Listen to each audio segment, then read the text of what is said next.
What up, y'all? So let's get into episode 5 of Interview with the Vampire. I didn't do an episode 4 reaction because my dog decided to eat something he shouldn't have eaten, and they had to do surgery and pretty much cut his belly open. Dogs are expensive, okay? But anyway, back to the show. Everybody is a villain in this show, and I realized I don't like nobody. I don't like none of them. Now, Daniel Malloy, I've disliked Daniel Malloy ever since he stepped down on the scene, but this episode did at least make me feel a lot more empathy towards him. I got to see him in a new light, and I kind of felt bad for him now. Now, Louis, I fell out with Louis on this episode, y'all. He is on my bad boy list this week. Louis was out of pocket. Okay, Louis was out of control. And Armand, listen, I felt for Armand because I can really relate to him sometimes. His previous episode, we kind of got to dig into his story a little bit and kind of understand where that soft yet commanding side comes from. And then this episode, the man got his heart broke. So I can relate to that because you know what? I could be a little boring at times. I could be a little bit overprotective at times. I could be a little bit too safe. So I get it. I understand Armand. But let's get into the breakdown of this episode. All right, so the episode starts off with these two making googly eyes at each other like they're Russell Wilson and Sierra. Like they're a perfect couple. They are really out here putting on for the city. And Daniel is sitting up here like, I'm so over y'all. Hey, y'all know how it be. Everybody hate the perfect couple. So Daniel is just like, I'm over y'all too. All right, so the Uber Eats the food walks in, and he's a little feisty one. He's like, hey, who are they? And Armand and Rashida's like, sir, just mind your business. Just sit back and enjoy the last few hours of life you have left. Like, calm down, sir. Okay, why are you on 10? And Daniel was like, do this boy know he's about to die? And Louis is like, listen, Armand don't really eat a lot because he's old as hell. But when he does eat, he likes to chase after it and hunt it down. And if the guy wins and Armand doesn't catch him, we give him a whole lot of crypto and he'll pretty much be set for the rest of his life. And so Daniel's like, look, how long is Armand going to be gone? Because I have questions. What the hell happened during the first interview that me and you did? Did we do some little hanky-panky? Did anything like that go on? And Louis was like, bitch, no. Hey, Daniel old fruity self wanted to know, did he get some of that vampire D? So they flash back to the past, to the very first interview in San Francisco. And Louis and Daniel are trying to put the pieces together from their initial meeting. So Louis brings Daniel home to his little bachelor pad, his little Airbnb, his little rental property, and Louis really wanted Daniel to interview him. He wanted to make Daniel feel comfortable, so he pulled out a suitcase of medicine like he was Young Jeezy. He had all the nose candy, X, Mary Jane Smack, whatever you needed, Louis had it for you. And you know what? Jacob Anderson is doing such a good job playing Louis, and the amazing character development that he's filled Louis with that completely forgot he was a pimp. So Louis is kind of right back into his second nature of this dark underbelly of drugs and back alley type of action. But for a while there, I forgot. You know, we had kind of got used to passive Louis, depressive Louis, but we forgot he was a pimp. So he kind of used to these things. He knows how to work his way around. So anyway, Louis told Daniel, look, I got whatever you need to make you feel comfortable. And Daniel obviously took it the wrong way because he started taking his clothes off. And Louis is like, hey, whoa. We ain't do that. I really, really, really want you to interview me. I'm a vampire. And Daniel was like, okay, you're a vampire. And then Louis was like, damn, now I gotta show him I'm a vampire for real. So he lunges at Daniel, and Daniel's like, damn, am I high? Or is this joker really a vampire? Bitch, am I tripping right now? What is going on? So Louis begins to tell his origin story, but the whole time he is dragging Lestat. He's like, Lestat is blind. He's maniacal. He's stupid. He's an untalented musician. He's skinny, brittle, frail. Like, he was really dragging Lestat down to the gutter rats, okay? Saying Lestat is skinny, brittle, and frail, it's a lot, Louis, all right? Lestat may be a lot of things, but he's a bad bitch first and foremost. Like, come on, don't bring him down like that. But later we find out that Louis is saying all these bad things about Lestat, so Daniel could one day publish the book, and maybe Lestat would read it and come find Louis like, bitch, why are you lying on me? Because we all know Lestat does not play about his clothes. That's why he couldn't live in the ghetto underground when him and Armand first met. Lestat was like, it's dirty, it's stink, I can't get down like that. So Louis gets to the end of the story with Daniel and was like, Claudia left me. That was my true love, the end. And Daniel was like, what you mean, the end? That's it? Why don't you just turn me into a vampire? I can be your companion. We can rock and roll together. Just, hey, yo, turn me. And Louis gets mad because he's like, did you not hear how sad my story was? How depressing it is to be a vampire?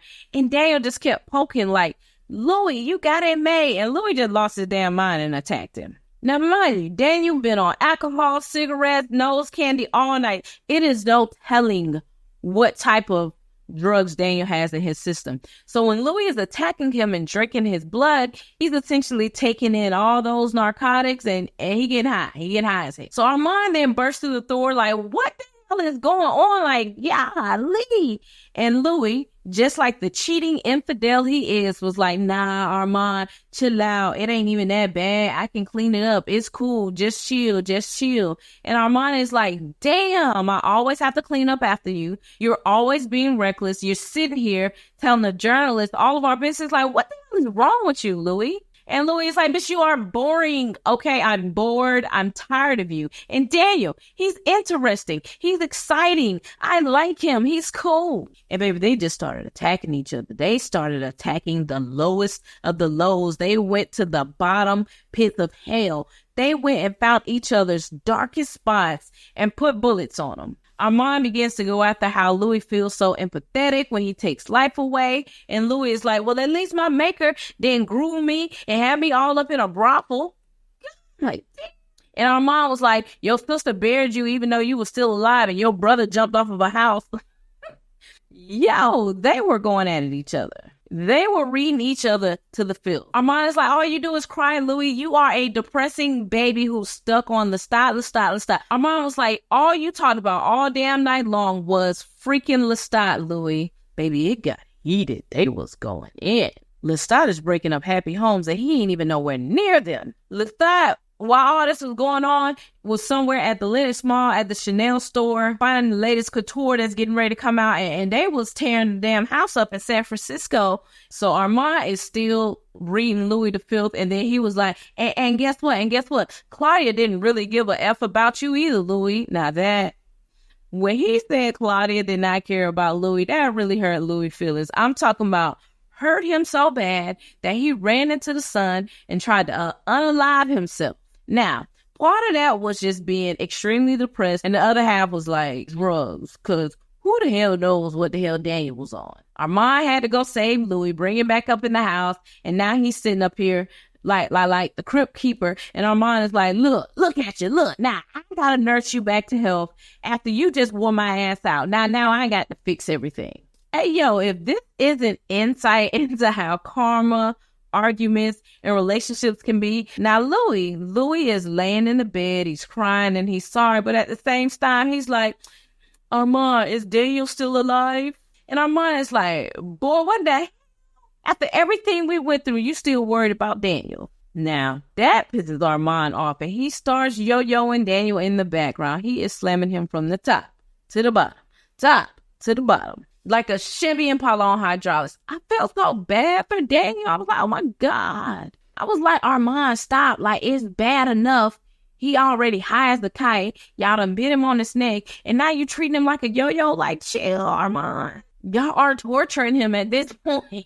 And then Armand went back to telling Louis off. And he was like, bitch, when you went outside and tried to fake die, I also had to kill the neighbor. And this is what I'm talking about, Louis. I always got to clean up behind your mess while you're being reckless. And matter of fact, Daniel, stiffen your ass up. Since you want to be so impressive, what's so impressive about you? What's so amazing about you? Baby, the jealousy starts to come out immediately. Armand is like, Louis done brought 128 men to this house, and you are the only one who he did not do with and also take his life. So what's so fascinating about you? What's so good about you, Daniel? What you got that I don't have? Daniel's like, I just came here for the drugs and a good time.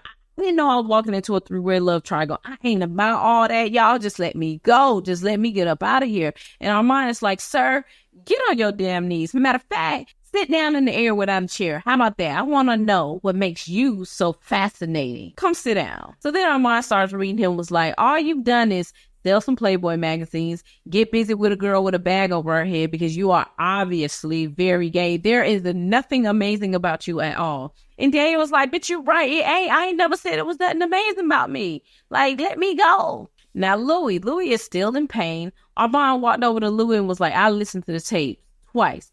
And all you did was talk about Lestat. And Louis was like, listen, I talked about him, but I talked trash the whole time. All right, why you mad?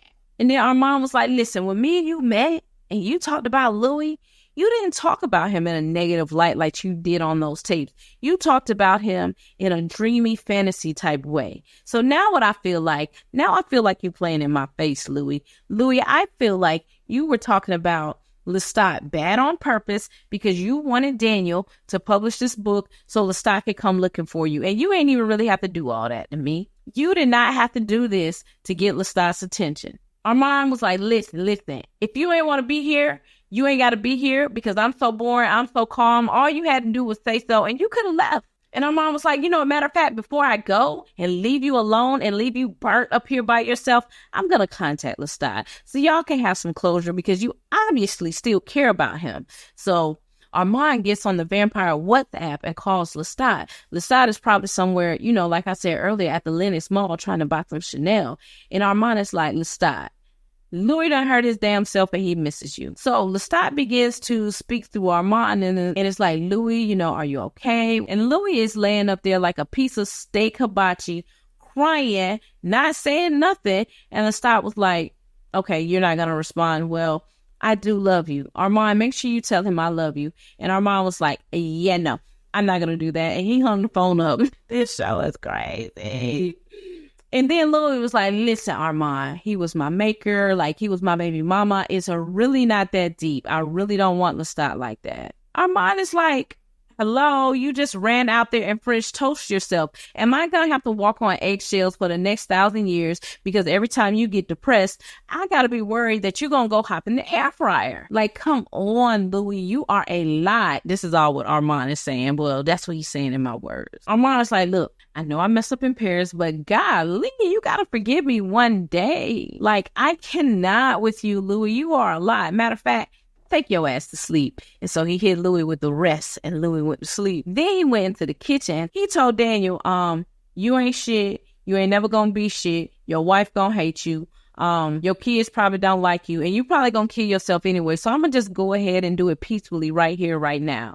And Daniel was like, whoa, but I kind of like my life. Like, let me kind of do my thing on my own. And then Louis crawled his burnt bacon self up out of the coffin, looking like an overcooked Slim Jim, and was like, Armand, leave him alone. Don't do it. And then the roles reversed. All of a sudden, Louis became the aggressive one, and Armand was sitting back like, yes, Mentor, whatever you want. Tell me what to do. I was blown. Louis went right back in pimp mode and was like, you heard what I said, Armand, leave him alone. And Armand was like, okay, I ain't gonna bother him then. So pretty much at the end, Louis and Armand brainwashed Daniel, but Louis plants a little nugget in Daniel's head that says, no matter what happens in this life, you're going to be a journalist. Even if your world is falling apart, you will always have journalism to keep you alive and stay. Now, those words of encouragement have kind of been like an unconscious song in Daniel's head and kind of leads him to where he is today. And then when you get here, they both sitting in the rocks looking like Beavis and Butthead,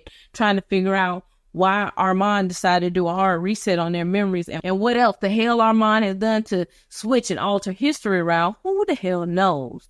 Then Armand walks in with his finest Balenciaga Yeezy edition, looking fly as hell, full, because he done ate the DoorDash man. And he's like, hey guys, how's Paris? And these two sit here like, we talked about San Francisco instead. We decided to skip past Paris. And Armand is like, oh really? So y'all didn't? All right. And Louis sitting up there like he really want to fight Armand. Y'all, I don't know when it's going to happen, but it's going to go down in Dubai. And I don't know who's going to be fighting, but all this stuff is going to come to a head really soon. Not just the things that's going to happen in Paris. I have a feeling something is going to happen in Dubai. I don't know what it is, but yo, that is my review for Episode 5, Season 2, Interview with the Vampires. Leave your comments below. Let me know how you feel about that episode. At first watch, I did think it was a little slow. I didn't really like it, but second watch, I did enjoy it. So leave your comments below. Thanks for hanging out with me. Peace.